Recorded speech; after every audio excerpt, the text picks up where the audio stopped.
So I'm just going to ask you, so if somebody does something that irritates you, drives you mad, then obviously that's something for you to look at, because why is it irritating you or driving you mad? But is that an absolute mirror of how I am? I'm just a bit unclear. No, it's not an absolute mirror of how you are. It's a mirror of a part of you that resonates with this. Right. Okay. Got it. Okay. So it could be a part of you that is actually engaged in the same vibration, or it could be that something is you is resonating with this because of an imprint, a wound, a past wound, or something. So I will tell you a story that happened to me. Okay, so just to give you an example. So the wound or the imprint is actually leading you to find out if it's a behavior that you engage with or if it's actually a reminiscence of something. But in any case, there is something within you, an element with you that resonates very strongly with this that want to be addressed.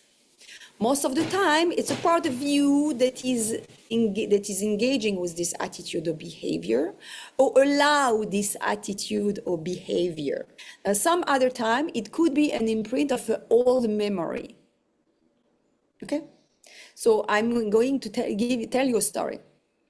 I was one time with my son. We were in line to go into an attraction or something. And we're waiting and waiting and waiting. And after waiting for more than an hour or something, we arrive and we find out that actually we were missing a few cents. I didn't have my credit card. And for a few cents, they sent us away. And we were waiting there maybe for 2 hours. And they tell us, no, you cannot get in. And so, okay, we withdrew from the line. And I took it so bad. I became very, very emotional about it. Very emotional. And my son was like, Mommy, it's okay, I don't care, I don't even want to do it. It was like so, sad to see me in this state. And later on, I had another story, something similar that happened somewhere else. And again, I had a very strong reaction, very, very, very strong reaction. And then I started realizing that there was a pattern that every time I need to get on board somewhere, and for some reason I was refused, and especially if I was with my children, I would go super mad. And one time during a regression, I found out why. I found out that it was an old memory. That I was one time with my son in a past life, running away from a war, and that I gave all my money to a passer on a boat that was supposed to take us to cross to a different country. And when we arrive, we're on the shore and we see a lot of other people and a tiny embarkation. And we understand that we are not all going to get in. And I see the guy telling me that no, we're not getting in. And I know for sure that it's a sentence of death because the enemy is arriving. And I look at my son and I know that I led him to a death. My decision was the wrong decision. And so then the pain and the sadness and the anger, against myself that I made the wrong decision, that I trusted someone I shouldn't have trusted, have been taken advantage for, that all of these things that you can imagine, and the fact that I let my son down, that because of me is going to, to not be able to get in. So this was the old memory that was being replayed because it was not healed. So sometimes when you get very much triggered, it could be also an old memory being played. But if you have like a specific type of relationship that is being, someone that is in your entourage, okay, that is constantly triggering you on some specific point, you want to see it as something that is a certain type of behavior that you're engaging with. Okay, a part of you is engaging with something similar, or allowing this, or feeling threatened by this. There is a very strong resonance with this behavior. Really, any trigger that you might have, when you see that, or anyone else in your entourage, when you see that the reaction is beyond the situation, goes way beyond, like someone is overreacting to something, you always know that this is not a reaction to this situation that is ongoing. It's something, a reaction to something else. Okay, so always, it's a reminder to always be compassionate and understanding, and just take some distance. When you see an overreaction, just take a distance, because you know that what is being played is something completely different that you don't see. And probably the person even doesn't know what is being played. It's an old memory that is coming back to the surface that want to be addressed.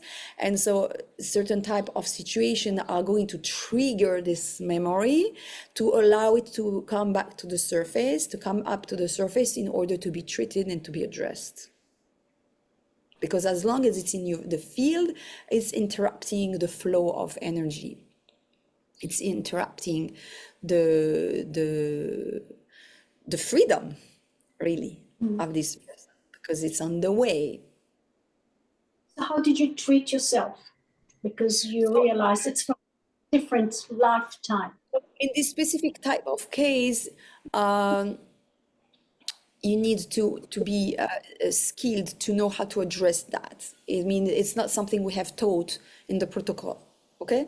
Because it's not enough to do a regression and know what happened in the past. You have to know how to actually heal the situation. So in my situation, it was that I judged myself for having made the wrong decision. So I let other people down, not only me. I was apparently a leader that had brought a whole community with me, and everybody found death because of that. And so because of that, I made the conclusion and the judgment that I was not a good leader. And so in all the time, all the new incarnations, I refused to be a leader, or I remain a small leader, because I didn't want to endorse a responsibility anymore, because I judged that I was not a good leader in this situation. Because of this judgment that I emitted at this moment, I had many more lifetimes where I had to suffer from the judgment and the decision that I made at this time. So when I realized that, and I realized that at this moment there is a limit, even if you're the best leader in the world, there is a limit to what you as a human being are able to do. You have to also give space to the divine. There are plans that are bigger than you. You cannot all control everything.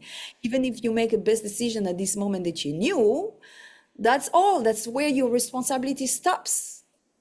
You understand? But my mistake was not that I made the wrong decision to trust the wrong people. My biggest mistake was that I made the conclusion and I was not worthy of leading, and I accused myself for so many lifetimes to come. And so I dismissed my leadership qualities. Why? Because I took upon myself more responsibility that I was actually given. In any situation, there is the responsibility that is yours, and then there is the bigger picture, the space that you give to the divine. When you think that everything is on your shoulders and you take too much responsibility on your shoulders, then you don't give space to the divine, then you're responsible for everything. You understand? That anything that goes wrong, it's you. You're actually not living a human experience anymore. You're living a divine experience. You put yourself in a place of God. this is a fantastic, again, example that you gave for me. I have similar things that when I go back, I can see myself in a situation that it's impacting my life today. And it's actually something regarding food. I have a feeling that I was maybe very poor, and I had a situation when I couldn't feed my kids.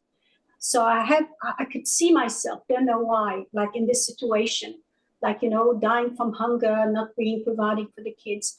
And I come here today, I have this still hunger coming in me all the time. I know could be part of my, my metabolism, or something that I'm dragging from previous lifetimes where I was poor, didn't have enough, and this. But from your situation that you said, so you managed to treat it in your accusation? Like, did you Yes, manage to? because I realized I was accusing myself. Yeah. So I shifted the accusation. And because I shifted the accusation, suddenly I was being able to see that actually I was not punished. Because Yeah. when you accuse yourself, you think, oh my God, I'm guilty, so I'm punished. It did not protect me. Even though I did all my best, it did not protect me. Okay? Yeah. So now I'm not just accusing myself, I also accuse God. Okay? And from that place, because I think that I've been punished, so I don't see any other actually option. And when you shift the accusation at this moment, suddenly when I shifted the accusation, I saw that actually I could have taken the group in the mountains and hide there until, but because at this moment I thought, that's it, I'm punished, I was completely, I disempowered myself, and we were all killed. So in your case, and now I can give you a key on how to do that, is to tap into this memory and see this experience from different eye. And the different eye is what? Is that you had an experience of hunger. It was not an accident. Was it an accident? Was it a bad thing? It was an experience. Now, the fact that you're judging the experience is what crystallizes you in this state of, in the experience. You have not released the experience. Why? Because you have judged it as something bad. When you judge an experience as something bad, you are crystallizing yourself in the moment of the experience. And you don't let it go for what it was meant to be, just an experience, something that you learn from, something that you go through, you learn something, you go through the experience, you learn something, you let it go.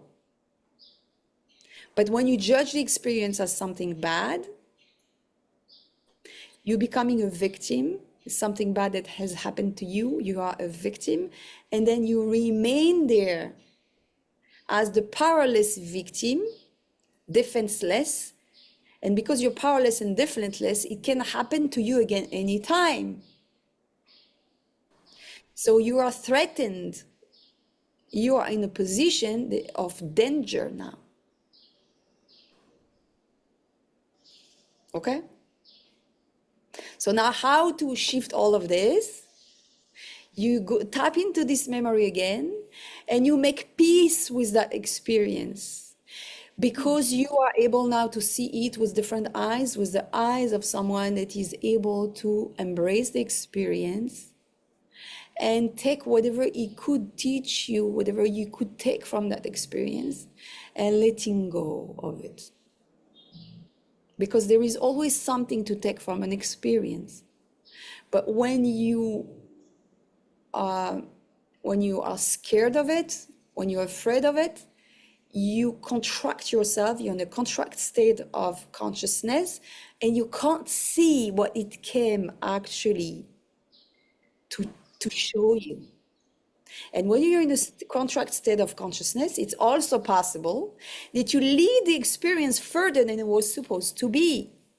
Maybe you were not supposed to die from hunger, but because you were in a contracted state of consciousness, you were not able to see the options that could have been provided around you to prevent this outcome. When you find yourself again in this situation of feeling this hunger, you tune into your body sensation, you see what is awakening in you, what body sensations are awakening, okay?